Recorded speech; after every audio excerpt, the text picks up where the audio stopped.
கதவை திறந்து வைத்தேன், இயேசுவே என்னில் வா. மனதில் இருக்கும் இருளை நீக்கி என்னை காத்திடவா. இதய கதவை திறந்து வைத்தேன், இயேசுவே என்னில் வா. மனதில் இருக்கும் இருளை நீக்கி என்னை காத்திடவா. வா இயேசுவே வா, வா மீட்பரே வா. வா இயேசுவே வா, வா மீட்பரே வா.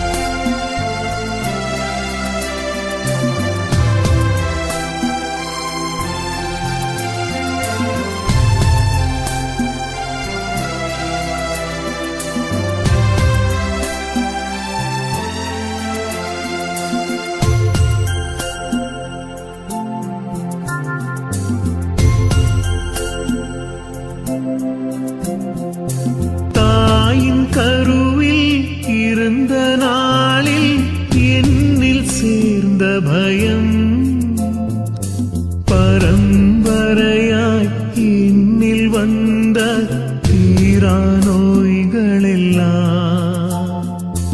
தாயின் கருவில் இருந்த நாளில் என்னில் சேர்ந்த பயம், பரம்பரையாய் என்னில் வந்த தீரா நோய்களெல்லாம். இயேசுவே உம் இரத்தத்தாலே கழுகிடும் என்னை.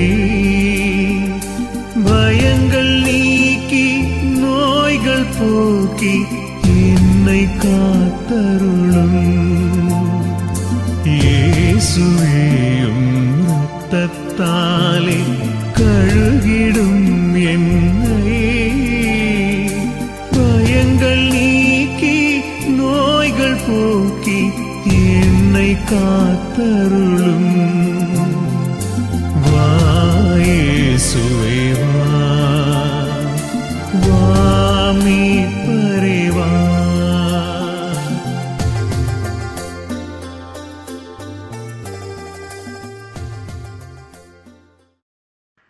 ஜூலை மாதம் 10ஆம் தேதி, பொது காலத்தின் 14ஆம் வாரம், வியாழக்கிழமை. முதல் வாசகம். தொடக்க நூலிலிருந்து வாசகம். அதிகாரம் 44, இறைவசனங்கள் 18 முதல் 21 முடிய மற்றும் 23 முதல் 29 முடிய மற்றும் அதிகாரம் 45, இறைவசனங்கள் 1 முதல் 5 முடிய. அந்நாட்களில் யூதா யோசேப்பு அருகில் வந்து, என் தலைவரே, அடியேன் ஒரு வார்த்தை கூற அனுமதி தாரும். என் தலைவரே, செவிசாய்த்தருளும். உம் அடியான் மீது சினம் கொள்ள வேண்டாம். நீர் பார்வோனுக்கு இணையானவர்.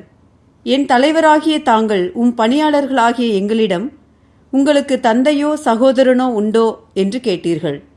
அதற்கு நாங்கள், எங்களுக்கு வயது முதிர்ந்த தந்தையும் முதிர்ந்த வயதில் அவருக்கு பிறந்த ஓர் இளைய சகோதரனும் உள்ளனர். அவனுடைய சகோதரன் இறந்துவிட்டான். அவன் தாயின் பிள்ளைகளில் அவன் ஒருவனே இருப்பதால் தந்தை அவன் மேல் அதிகமாக அன்பு கொண்டிருக்கிறார் என்று தலைவராகிய தங்களுக்கு சொன்னோம்.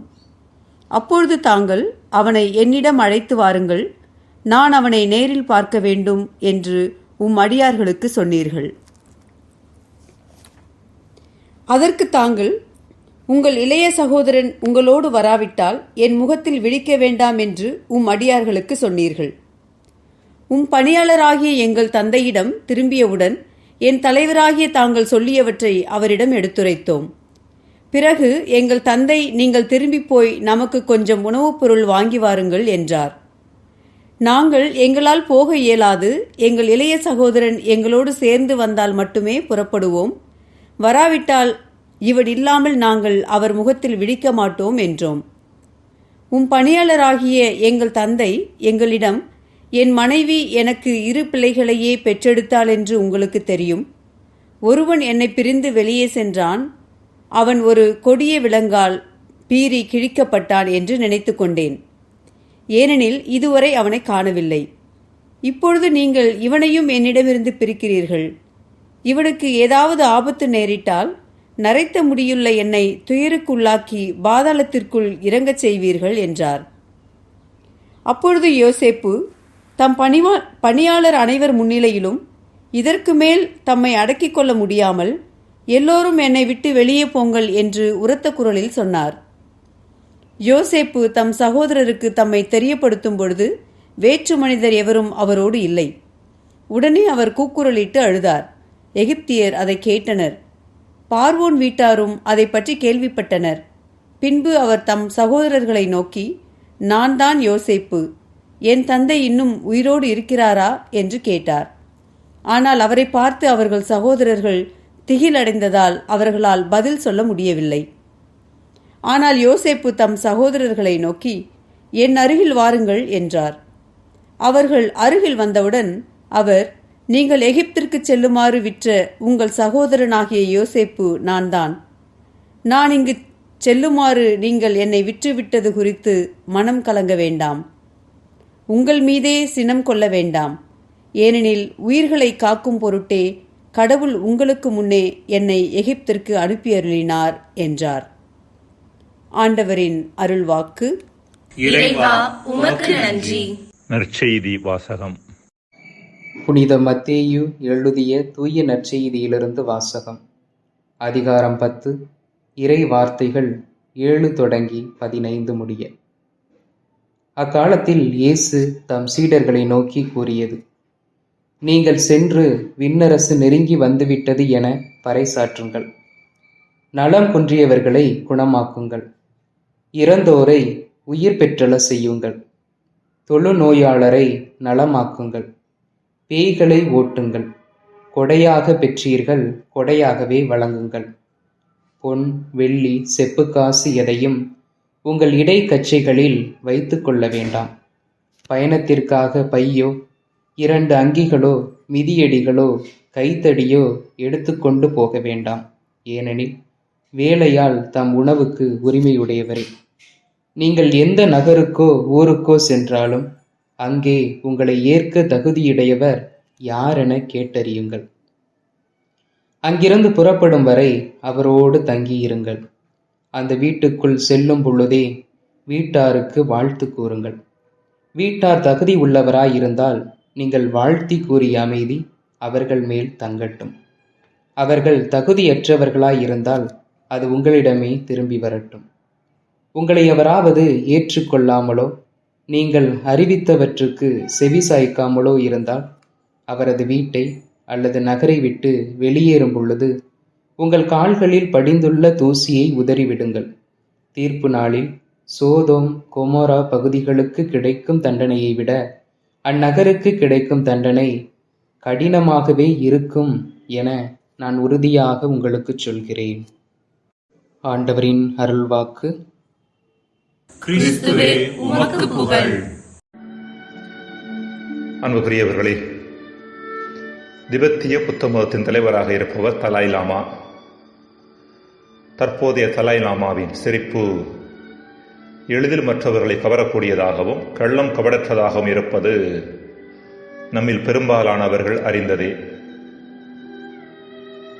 எனினும் அவர் தன் வாழ்வின் முதற் பகுதியில் ஏராளமான பிரச்சனைகளுக்கும் துன்பங்களுக்கும் உள்ளானவர். முக்கியமாக திபெத்தை தன் அடிமை நாடாக கருதும் சீன அரசின் கையில் சிக்கி பல்வேறுபட்ட துன்பங்களுக்கு ஆளானவர். ஆனால் தற்போதோ சீன அரசின் மட்டிலோ அல்லது கடந்த காலத்தில் தனக்கு துன்பங்கள் இழைத்தவர்கள் மட்டிலோ தனிப்பட்ட அளவில் எந்தவிதமான கசப்புணர்வும் இல்லாதவர். இது எப்படி சாத்தியம் என்று ஒரு முறை அவரிடம் கேட்கப்பட்டது. அதற்கு அவர், என் தியானத்தில் நான் என் வலிகளை எல்லாம் பரிவாகவும் கருணையாகவும் மாற்றுகின்றேன் என்று பதில் தந்தார். I transform all my pain into compassion in my meditation என்பதுதான் அவர் கொடுத்த பதில். அன்புக்குரியவர்களே, நம்மை சுற்றி உள்ள அனைவரும் எப்பொழுதுமே நமக்கு சாதகமான செயல்களை செய்வார்கள் என்று சொல்லிவிட முடியாது. சிலர் நமக்கு பிடித்த காரியங்களை செய்தாலும் இன்னும் பலர் நமக்கு பிடிக்காத எதிர்மறையான காரியங்களை செய்கிறார்கள் என்பது ஒரு உண்மை, ஒரு கசப்பான உண்மை. இவர்கள் அனைவருமே நமக்கு எதிராக கங்கணம் கட்டிக்கொண்டு செயல்படுகிறார்கள் என்று சொல்லிவிட முடியாது. பலர் அறியாமலேயே நமக்கு எதிராக செயல்படுகின்றார்கள் என்பதுதான் உண்மை. இவ்வாறு பிறர் நமக்கு எதிராக செய்கின்ற காரியங்களை கூட இறைவனின் உதவியோடு நாம் நமக்கு சார்பாக மாற்றிக்கொள்ள முடியும் என்பதைத்தான் மேற்கண்ட நிகழ்வும் இன்றைய முதல் வாசகமும் நமக்கு எடுத்துரைக்கின்றன. பிறர் நம்மை பாதிப்பதற்காக நம் மீது கல் எறியலாம். ஆனால் அந்த கற்களை எவ்வாறு கையாளுவது என்று தெரிந்திருந்தோம் என்றால் அவற்றை பயன்படுத்தி நாம் இருக்கின்ற இடத்தின் தளத்தை உயர்த்தி கொள்ள முடியும். பிறர் நம் மீது குப்பைகளை கொட்டலாம். நாமோ இதே குப்பைகளை சரியான முறையில் கையாண்டு உரத்தை பெற்றுக்கொள்ள முடியும். நாம் குப்பை என்று அழைப்பதே உரமாவதற்கான சாத்தியக்கூறுகளை தன்னகத்தை அதிகமாக கொண்டிருக்கிறது என்பது நாம் அனைவரும் அறிந்த உண்மை.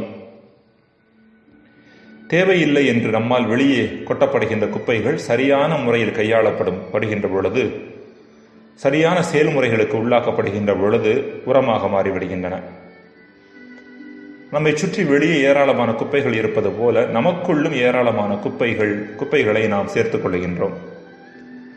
உறவு வாழ்வில் ஏற்படக்கூடிய பிரச்சனைகள், உணர்ச்சி கொந்தளிப்புகள், கோபதாபங்கள், உறவு சிக்கல்கள், மன சஞ்சலங்கள் ஆகிய அனைத்துமே நாம் உணர்வு அளவில் சேகரிக்கின்ற குப்பைகள் தான்.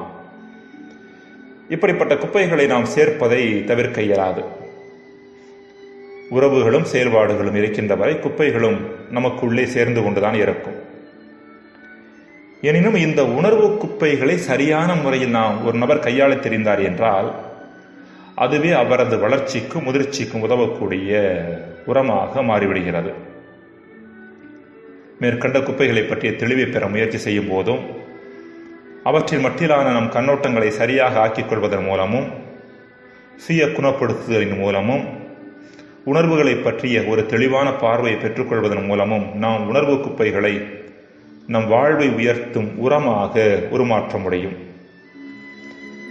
இப்படிப்பட்ட நிலையில் எது தேவையற்றது என்று கருதினோமோ அதுவே நம் வாழ்வை இன்னொரு தளத்திற்கு கொண்டு செல்லக்கூடிய சக்திமிக்க ஒன்றாக மாறிவிடுகிறது. யோசேப்பின் வாழ்வை நாம் பார்க்கின்ற பொழுது அவருக்கு எதிராக எத்தனையோ காரியங்கள் செய்யப்பட்டாலும், அதாவது எத்தனையோ வகையான குப்பைகள் அவர் மீது எறியப்பட்டாலும் அதே காரியங்களை பயன்படுத்தியே இறைவன் அவரை உயர்த்தினார். தன் சகோதரர்கள் தனக்கு எதிராக செயல்பட்ட வேளையிலும் தான் இறைவனை முழுமையாக பற்றி பிடித்துக் கொண்டதன் மூலம் அனைத்தையும் தனக்கு சாதகமாக மாற்றிக்கொண்டார். எனவேதான் அவரால் நான் இங்கு செல்லுமாறு நீங்கள் என்னை விற்றுவிட்டது குறித்து மனம் கலங்க வேண்டாம், உங்கள் மீதே சினம் கொள்ள வேண்டாம், ஏனெனில் உயிர்களை காக்கும் பொருட்டு கடவுள் உங்களுக்கு முன்னே என்னை எகிப்திற்கு அனுப்பியருளினார் என்று சொல்ல முடிந்தது. ஜெபம். இறைவா, உம் பிரசன்னமும் உடனிருக்கும் வாழ்க்கை நிகழ்வுகள் மட்டில் புது கண்ணோட்டத்தை கொடுக்கும் என்பதை உணர வரம்தாரும். ஆமென்.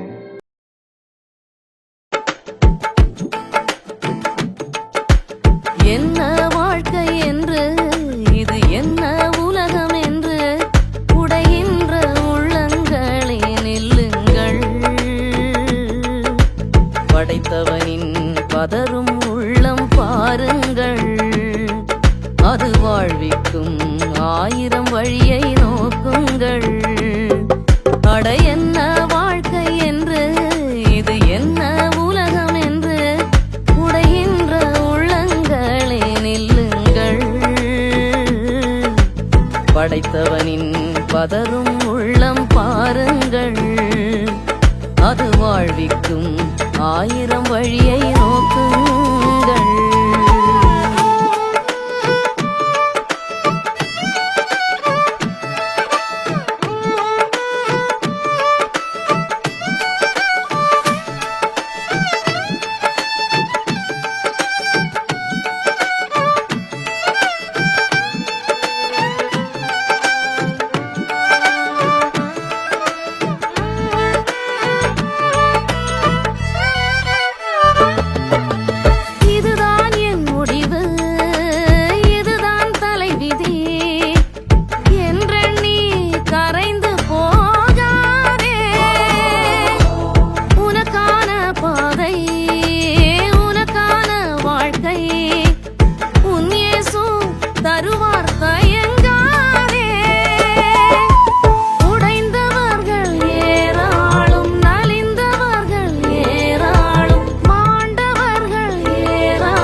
ஆயிரம் வழியை நோக்குங்கள். ஆ, ஆ, ஆ,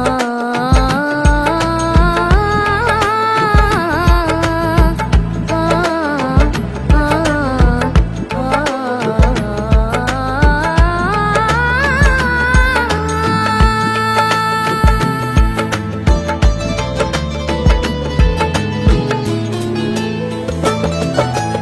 எங்கோ என் பாதை, எங்கு அது முடியும் என்றெண்ணி கலக்கமடையாதே.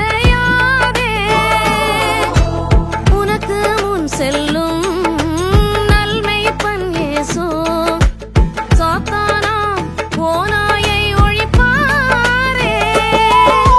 நிறைவான வாழ்வு, மகிழ்வான உறவு, பசுமை மேய்ச்சல், நல்நீர் ஊற்று, இவையே உனது வாழ்வின் பலமாய் என்றும் அமைய அன்பர் இயேசு அனைத்தும் செய்வார். என்ன வாழ்க்கை என்று, இது என்ன உலகம் என்று உடைகின்ற உள்ளங்களே நில்லுங்கள். படைத்தவனின் பதரும் உள்ளம் பாருங்கள், அது வாழ்விக்கும் ஆயிரம்